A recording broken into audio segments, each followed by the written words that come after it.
So there are a couple of things that I hear with parents that I think set the tone for poor communication. One of them is having your own agenda. And a lot of times I have parents that they really have this attitude of it's my way or the highway, or this is the path that we're gonna take.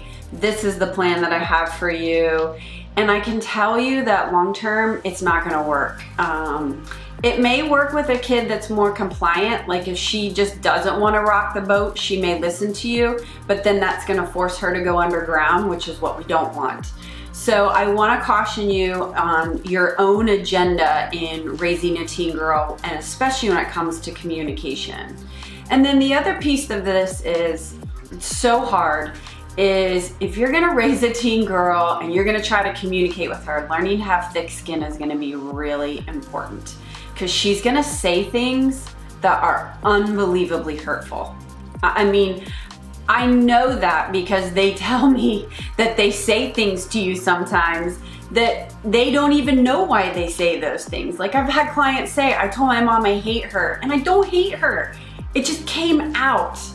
And when we talk about emotions in the emotion module, hopefully that's gonna make a little bit more sense for you. But I encourage moms and dads, especially moms, we've gotta grow thicker skin during this time, because she's gonna say some things that are provocative, that are gonna bring out emotions in you, that she may do on purpose to try to stir things up. Although that's not typical, I do wanna mention that most teen girls are not running around looking for ways to just cause trouble within the family. They're developing.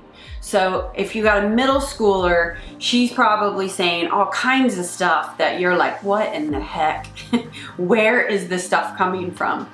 And just know, like I had to learn this personally as a therapist. When I first started working with girls, they would come in and they would say everything they need to say, and I would think it through, and I'd work through in the moment, but then I'd go home and I would think about what she said, and I'd come back next week like, all right, I've got the solution, here we go. And we've moved on to something totally different, and that isn't even relevant anymore.